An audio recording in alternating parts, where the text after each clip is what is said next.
नमस्कार, स्वागत है आपका बिहार समाचार में। तो देखिए, अनलॉक 3 की गाइडलाइन जारी हो गई है। जानेंगे इस वीडियो में कि आखिर क्या खुलेगा और क्या बंद रहेगा, और उसके साथ ही फैक्ट्री में काम करने वाले या मजदूरों के लिए बड़ी राहत की खबर है। और अब 1 अगस्त से कई सारे नियम बदल जाएंगे, वो भी देखेंगे। मुख्यमंत्री ने बड़ी घोषणाएं कर दी है। कोरोना की फिर से ऐसे मामले सामने आए हैं जो हैरान करने वाले हैं। बाढ़ ने परेशान करके रख दिया है और 5 महीने तक फ्री राशन को लेकर बड़ी खबर आ रही है। तो ऐसे तमाम खबरों पर बात करेंगे आज की इस वीडियो में। आगे बढ़ने से पहले आपसे अनुरोध है, कृपया वीडियो को एक लाइक अवश्य कर दें। आपका लाइक करना ही हमारी मेहनत का फल होता है। आपका एक लाइक हमारे लिए बहुत ही जरूरी होता है। तो देखिए, अनलॉक 3 की घोषणा कर दी गई और स्कूल कॉलेज 31 अगस्त तक रहेंगे बंद। तो गृह मंत्रालय ने 1 अगस्त से शुरू हो रहे अनलॉक 3 के लिए दिशा निर्देश बुधवार को ही जारी कर दिया है और इसमें रात्रिकालीन कर्फ्यू को खत्म करने के साथ योग और जिम को 5 अगस्त से खोलने की इजाजत दे दी है और स्कूल कॉलेज मेट्रो को 31 अगस्त तक बंद रखने का फैसला किया गया है। योग या जिम सेंटर खोलने के लिए नियमों का पालन करना होगा और जो बाद में जारी होगा। कंटेनमेंट जोन में 31 अगस्त तक लॉकडाउन जारी रहेगा। और देखिए क्या चीज बंद रहेगा, तो सिनेमा हॉल, स्विमिंग पूल, मनोरंजन पार्क, बार, ऑडिटोरियम, असेंबली हॉल बंद रहेंगे। सामूहिक जमावड़े पर रोक बरकरार रहेगी और स्वास्थ्य प्रोटोकॉल के तहत स्वतंत्रता दिवस के कार्यों की अनुमति होगी। तो देखिए क्या है गाइडलाइन, तो 50 से अधिक नहीं होगी विवाह समारोह में लोगों की संख्या और 20 से अधिक लोग भाग नहीं ले सकेंगे अंतिम संस्कार में। सार्वजनिक स्थानों पर शराब, पान, गुटखा व तंबाकू के सेवन पर बैन है और कंटेनमेंट जोन के बाहर गतिविधियां पर फैसला राज्य सरकार करेगी। और एक से दूसरे राज्य व राज्यों के अंदर लोगों व सामान के परिवहन पर कोई पाबंदी नहीं रहेगी और इसके लिए अलग से अनुमति, मंजूरी या ई परमिट अनिवार्य नहीं होगा। हालात के अनुसार राज्य निर्णय ले सकते हैं और यात्री ट्रेनों और श्रमिक ट्रेनों का परिचालन, घरेलू यात्री विमान सेवाएं एसओपी के तहत नियंत्रित होगी। और देखिए, फ्री में बांटने के लिए बिहार को अनाज आवंटित कर दिया गया है। तो केंद्रीय मंत्री रामविलास पासवान ने कहा है कि बिहार में प्रधानमंत्री गरीब कल्याण अन्न योजना के तहत जुलाई से नवंबर तक 5 महीने के लिए 21,77,000 मैट्रिक टन अनाज का आवंटन बिहार को कर दिया गया है और इसके तहत बिहार के प्रत्येक लाभार्थी को सस्ती दर पर नियमित रूप से मिलने वाले अनाज के कोटा के अलावा 2 किलो गेहूं और 3 किलो चावल यानी 5 किलो मुफ्त मिलेगा।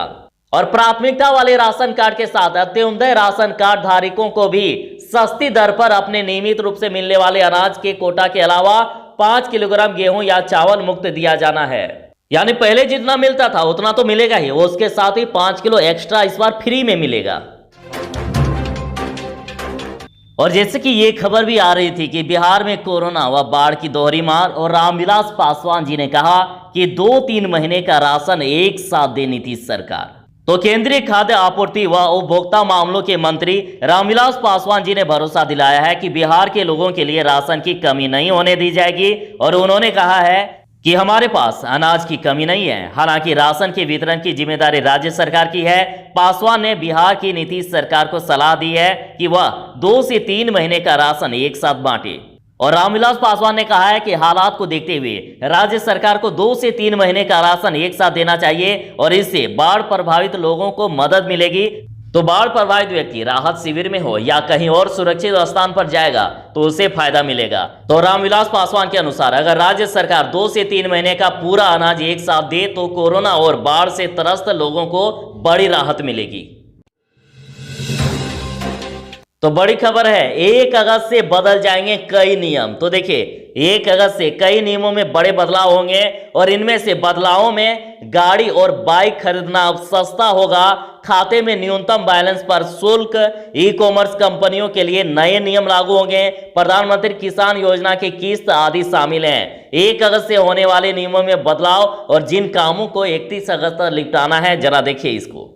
तो पीएम किसान की रकम आएगी। देखिए, सरकार 1 अगस्त से पीएम किसान योजना के तहत किसानों को बैंक खाते में 2,000 रुपया की छठी किस्त भेजने वाली है और इसके साथ कई अन्य नियम भी लागू होंगे। और देखिए, 31 जुलाई तक सुकन्या समृद्धि खाता खुलवाने का मौका है। जो नहीं खुलवाए हैं जल्दी खुलवा लीजिए। तो क्या आपको प्रधानमंत्री आवास योजना के तहत घर मिल गया है? यदि नहीं मिला है या मिला है तो ये रिपोर्ट देखिए अभी बिहार में क्या स्थिति है।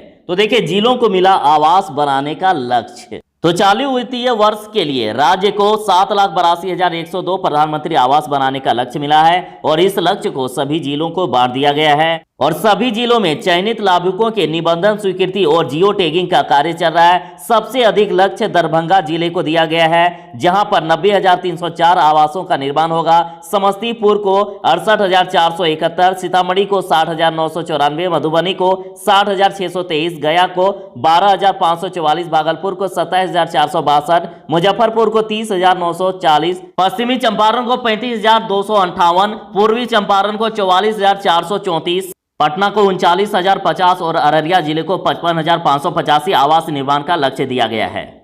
और अभी राज्य में औसतन 3500 आवास रोज पूर्ण हो रहे हैं और अभी तक कुल 11,12,235 लाभुकों को प्रथम किस्त की राशि दी गई है। आवास निर्माण का कार्य पूर्ण करने वाले 5,37,981 परिवारों को द्वितीय किस्त की राशि और वहीं 2,49,200 लाभुकों को तृतीय किस्त की राशि भी दी गई है और अभी तक 2,40,141 लाभुकों ने अपना आवास कार्य पूर्ण कर लिया है। तो जिनको आवास नहीं मिला है जरा कमेंट में जरूर ही बता दीजिएगा जिला के नाम के साथ, कम से कम ये पता चले कि कितने लोग अभी बाकी हैं। और हाँ, जो दिए गए क्राइटेरिया को फुलफिल करते हैं वही अपना नाम और जिले का नाम बताएंगे।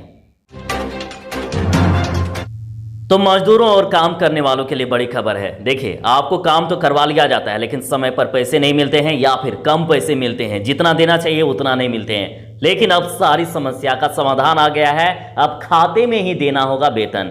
तो राज्य भर के निबंधित कारखानों में काम करने वाले मजदूरों का वेतन बैंक खाते के माध्यम से ही मिलेगा। श्रम संसाधन विभाग ने मजदूरों को न्यूनतम मजदूरी सुनिश्चित करने के लिए ये निर्णय लिया है और विभाग ने तय किया है कि हर एक कामगार को बैंक खाते में ही उनका वेतन मिले और इससे यह आसानी से पता चल सकेगा कि कामगार की उम्र क्या है और वयस्क नहीं होने की सूरत में उसका बैंक खाता नहीं खुलेगा, यानी बच्चे काम नहीं कर पाएंगे फैक्ट्रियों में। और देखिए, बैंक से वेतन मिलने पर यह भी आसानी से पता चल सकेगा कि कामगारों को दिए जा रहे पैसे का न्यूनतम मजदूरी से कम है या नहीं। और बैंक से सीधे वेतन मिलने से महिला हो या कोई अन्य श्रमिक उनके पैसे अब काटे नहीं जा सकेंगे और काम के अनुसार संबंधित फैक्ट्री संचालक को उसका वेतन देने के लिए अब बाध्य होंगे। मतलब पैसे जितने मिलने हैं उतने समय पर मिलेंगे।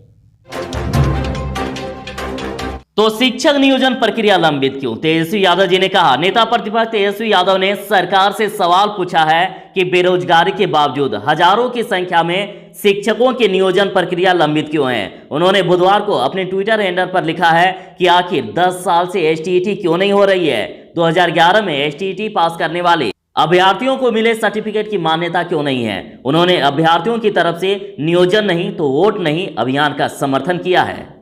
और वहीं विभाग की तरफ से एक आस जगी है। प्राइमरी नियोजन पर सुनवाई को लेकर महाधिवक्ता को पत्र लिखा गया है। शिक्षा विभाग छठे चरण के प्राइमरी नियोजन की सुनवाई में तेजी लाने के लिए आगे आया है और इस संदर्भ में शिक्षा विभाग के अपर मुख्य सचिव आर.के. महाजन ने बुधवार को महाधिवक्ता को पत्र लिखा है और 90,763 प्रारंभिक शिक्षा नियोजन प्रक्रिया को जल्द शुरू करने के लिए हाईकोर्ट के समक्ष सरकार के पक्ष रखने का आग्रह किया है। तो बिहार में कोरोना मरीजों की संख्या लगातार बढ़ती ही जा रही है। बिहार में पिछले दिन 2328 नए संक्रमित मरीज मिल गए और 4 की गई जान और टोटल अभी बिहार में 45,919 संक्रमितों की संख्या हो गई है। 30,504 लोग अभी तक स्वस्थ हो गए हैं। 273 लोगों की अभी तक मौत हो गई है और अभी तक 15,141 एक्टिव मरीज हैं बिहार में। रिकवरी रेट की बात करें तो 66.43% रह गया है। और देखिए, 17,794 सैंपल की पिछले 24 घंटे में जांच हुई है और स्वास्थ्य विभाग से मिली जानकारी के अनुसार पिछले 2 दिनों में पटना में सबसे ज्यादा 337 नए संक्रमित और उसके साथ ही देखिए गया में 72, भागलपुर में 57, मुजफ्फरपुर में 34 और पूर्णिया में 70 नए मरीज मिल गए हैं। तो जो 2328 नए संक्रमितों की पहचान हुई है, इनमें 28 जुलाई को जो जांच की गई थी तो उनमें से 1528 और 27 जुलाई या इसके पहले के 800 नए संक्रमित शामिल हैं। तो इस बार बदल जाएगा एक्सप्रेस और पैसेंजर ट्रेनों का समय। तो देखिए, भारतीय रेल में 16 जोन है और उन जोनों के अधिकारी एक साथ बैठकर ट्रेनों का टाइम टेबल तैयार करते थे, लेकिन इस बार रेल बोर्ड ने जीरो बेस्ड तकनीक से भारतीय रेल की एक एक एक्सप्रेस, इंटरसिटी और पैसेंजर ट्रेनों का टाइम टेबल तैयार किया है और इस बार टाइम टेबल में बदलाव होगा। और पूर्व मध्य रेल अधिकारी ने बताया है कि नए टाइम टेबल को तैयार करने में IIT मुंबई का सहयोग लिया गया है। कोरोना संक्रमण की वजह से नियमित ट्रेन अभी नहीं चल रही है और नियमित ट्रेनों का परिचालन शुरू होते ही नए टाइम टेबल की घोषणा कर दी जाएगी। तो अगले 2 दिनों में 20,000 सैंपल की हर दिन होगी जांच।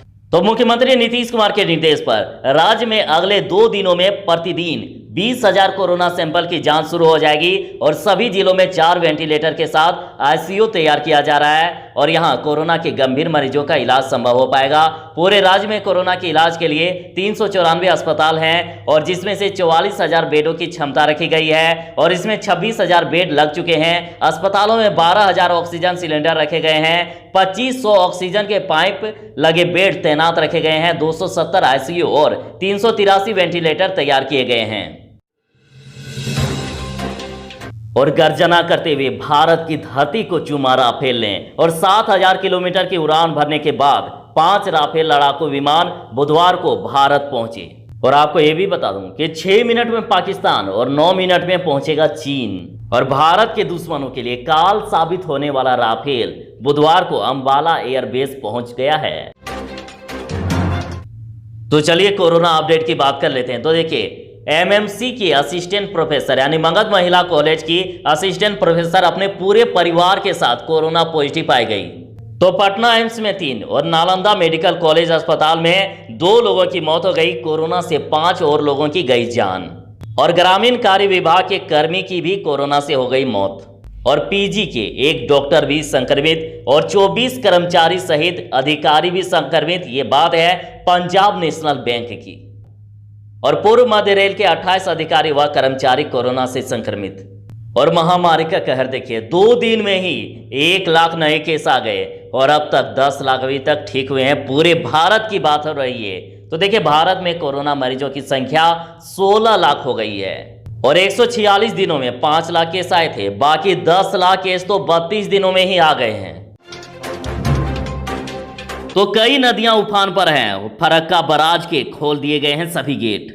गंगा, गंडक, कोसी समेत अन्य नदियों के खतरे के निशान के ऊपर बह रही है और इसको देखते हुए राज्य सरकार ने बाढ़ से बचाव के लिए कई उपाय किए हैं। बाढ़ के खतरे को कम करने के लिए फरक्का बराज के सभी गेट खोल दिए गए और साथ ही गंगा, कोसी, गंडक, कमला समेत अन्य नदियों के तटबंधों की निगरानी की जा रही है। गंगा का जलस्तर चौथे दिन यानी बुधवार को भी कहलगांव में खतरे के निशान से ऊपर थी। कहलगांव में जल संसाधन विकास टीम गंगा के तटबंधों की मरम्मत में जुटी हुई है। उसके साथ ही नेपाल के इलाके में भी भद्रा में पश्चिमी कोसी तटबंध की मरम्मत की गई।